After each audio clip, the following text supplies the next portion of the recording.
ઘણીવાર ઓછું ભણેલા લોકો પણ મોટા વિદ્વાનોને ચોંકાવી દે તેવા અદ્ભુત કામ કરતા હોય છે. ગુજરાતના સુરત જિલ્લાના અંતરિયાળ વિસ્તારમાં રહેતા દીપકભાઈએ પણ આવું જ ઉત્તમ ઉદાહરણ પૂરું પાડ્યું છે. સુરત જિલ્લાના મહવા તાલુકાના વહેવાલ ગામના 63 વર્ષીય દીપકભાઈ પટેલ આજે પશુપાલન ક્ષેત્રે મિરેકલ મેન તરીકે જાણીતા બન્યા છે. માત્ર 5 ધોરણ સુધીના અભ્યાસ છતાં તેમણે છેલ્લા 25 વર્ષમાં 80,000થી વધુ પશુઓમાં સફળ કૃત્રિમ બીજદાન કર્યું છે. પહેલાં માનો કે 4-5 લીટર સુધી બધું ચાલતું હતું રાસ. હવે 9-10 લીટર સુધીની અમારા પર બધી ગાયો તૈયાર થઈ ગઈ.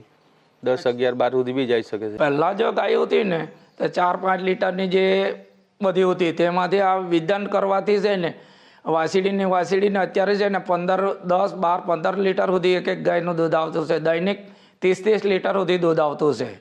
જે 7-8 લીટર દૈનિક હતું તેનામાંથી 30 લીટર સુધી દૂધ થયું.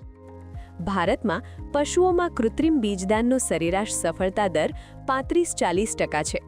જેની સામે દીપકભાઈ દ્વારા પશુઓમાં કૃત્રિમ ગર્ભાધાન કરાવવામાં આવે છે તેનો સફળતાનો દર 80% જેટલો છે.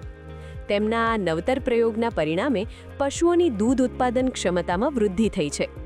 સુરત જિલ્લાના મહવા તાલુકામાં પશુમાં દૂધ ઉત્પાદન સરેરાશ દૈનિક 11.3 લીટર છે. રાષ્ટ્રીય સ્તરે આ દર 7.4 લીટર છે. તેમની આ અસાધારણ સિદ્ધિ બદલ કેન્દ્રીય મંત્રી અમિત શાહ દ્વારા તેમનું સન્માન કરવામાં આવ્યું છે. નેશનલ ડેરી ડેવલપમેન્ટ બોર્ડ દ્વારા તેમના પ્રેરણાદાયી સંઘર્ષ પર એક ડોક્યુમેન્ટરી પણ નિર્મિત કરવામાં આવી છે.